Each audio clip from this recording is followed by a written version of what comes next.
Saludos estimados estudiantes, estamos en nuestra nueva lección en la cual vamos a trabajar sobre las propiedades de la radiación electromagnética, ¿sí? En este caso nosotros necesitamos los fundamentos de la lección anterior en la cual establecimos que la energía tiene un comportamiento dual, sea como onda o como partícula, ¿sí? Además describimos los parámetros de onda, los cuales son, como ustedes recuerdan, la longitud de onda, la frecuencia, ¿verdad? Y en cuanto al comportamiento de la radiación como partícula, nosotros habíamos descrito los fenómenos asociados al hecho de que la energía no es otra cosa que una corriente de paquetes o fotones, ¿sí? Paquetes energéticos o fotones. Ahora nos vamos a dedicar a describir qué es lo que sucede cuando la energía interacciona con la materia. Recordemos asimismo, esto es un conocimiento básico, que la materia puede presentarse en tres estados fundamentales: el estado sólido, líquido y gaseoso, ¿verdad? Los componentes de la materia, las especies químicas, pueden ser átomos, moléculas o iones, van a experimentar cambios si son irradiadas con energía, ¿sí? Y estos cambios van a depender también de la composición y del estado de agregación de la materia, ¿sí?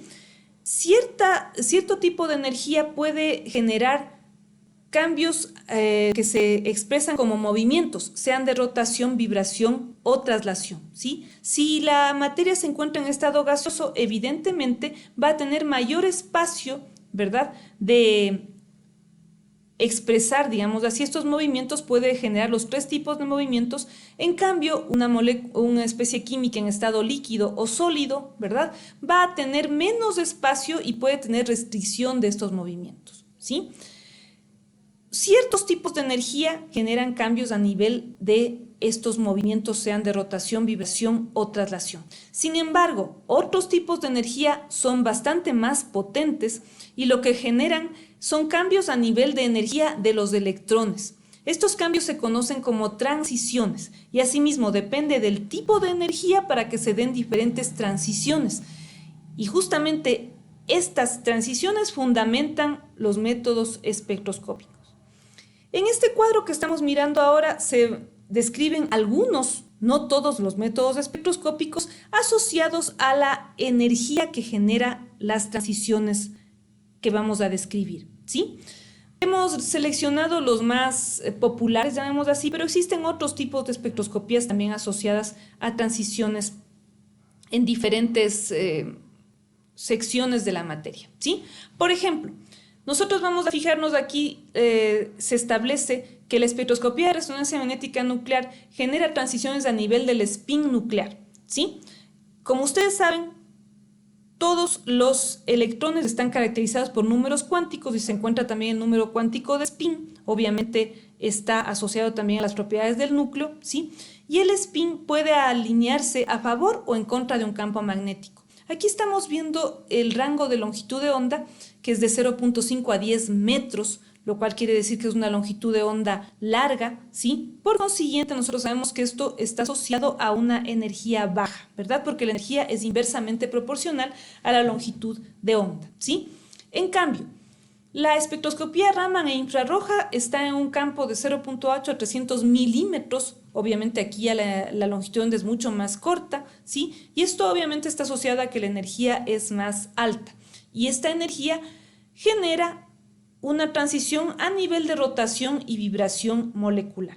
La espectroscopía ultravioleta visible, en cambio, está en un campo de energía superior porque la longitud de onda es más corta, ¿verdad?, 180 a 800 nanómetros, y esta genera energía de electrones a nivel de transiciones de electrones de valencia, ¿sí? La espectroscopía de rayos X, en cambio, está asociada a una longitud de onda bastante más corta a nivel de Armstrong, es decir, es la energía más alta de estas cuatro espectroscopías, y genera transiciones a nivel de los electrones de capas internas, ¿sí? Entonces, estamos fundamentando las propiedades de la energía como onda y además estamos describiendo los tipos de transiciones electrónicas asociadas justamente a los diferentes tipos de energía que habíamos descrito en el espectro electromagnético.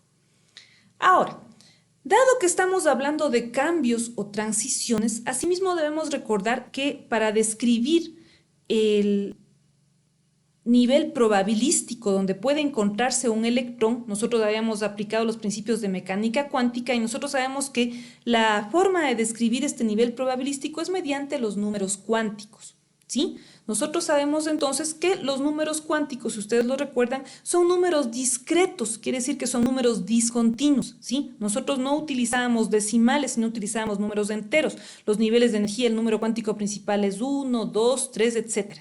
Por consiguiente, al describir nuestros átomos y los electrones de los átomos, sobre todo por números cuánticos discontinuos, estamos hablando de que estos niveles de energía se encuentran cuantizados. ¿Qué significa esto? Si es que nuestro electrón es irradiado por energía, nosotros vamos a tener entonces que el fenómeno asociado a esta irradiación hace que el electrón pase de un estado basal, cuantizado, a un estado superior de energía, ¿sí? Por consiguiente, se puede describir este fenómeno por una diferencia de energía que va a resultar de la resta de la energía final menos la energía inicial, y nosotros sabemos que esto está asociado a la constante de Planck por la frecuencia. Asimismo, por esta expresión, velocidad de la luz es igual a longitud de onda por frecuencia, nosotros sabemos que este delta de energía, delta E, va a ser igual también a la constante de Planck por la velocidad de la luz dividido para la longitud de onda. ¿Ok?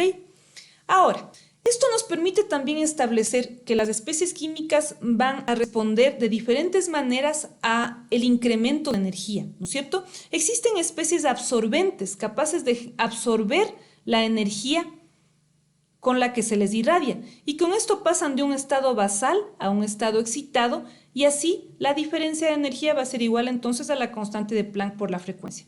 Y la energía final va a ser mayor que la energía que tenía en el estado basal. También hay especies que son capaces de emitir energía, es decir, pasan de un estado superior a un estado inicial y la energía emitida, por ejemplo, se puede ver en fenómenos de fluorescencia, sí, que nosotros los conocemos ya que tienen aplicaciones prácticas incluso en diarias como es en los focos fluorescentes, ¿no?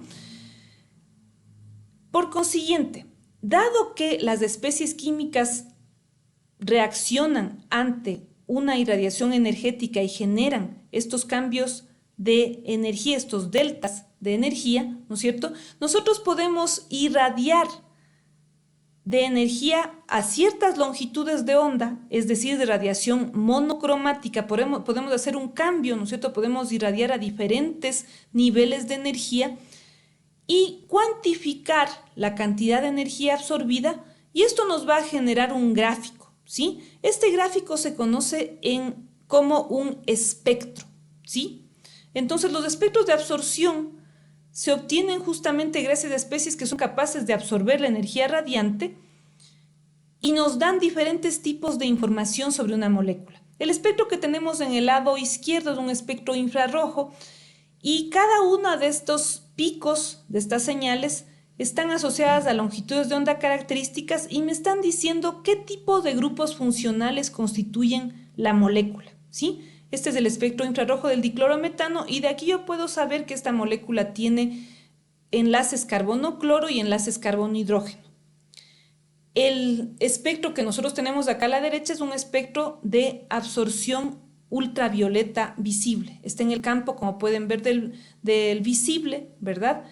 Y lo que yo obtengo es a qué longitud de onda absorbe la mayor energía, ¿no es cierto?, el ion cobalto. Es decir, obtengo el máximo de absorción de energía caracterizado por su longitud de onda correspondiente, ¿sí?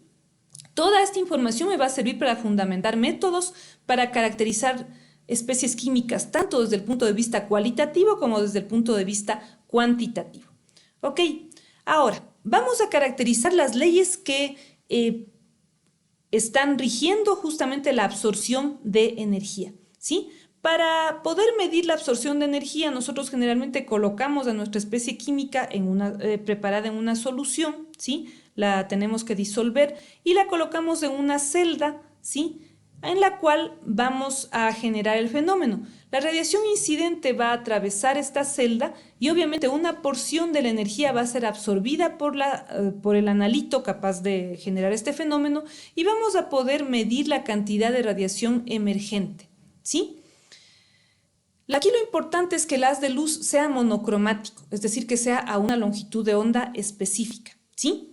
Evidentemente, si mi especie es capaz de absorber energía, la luz emergente va a tener menor intensidad que la luz incidente. Si a esta longitud de onda la muestra no absorbe energía, voy a tener que la radiación incidente es exactamente igual que la radiación emergente. Y si la muestra emite radiación, en cambio la radiación emergente va a ser mayor que la radiación incidente.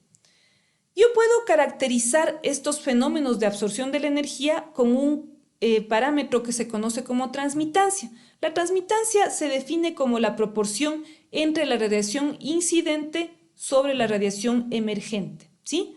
Como toda proporción, ¿verdad? Como toda fracción, si es que yo hago este cálculo, es lógico establecer que los valores permitidos para la transmitancia van a ser entre 0 y 1.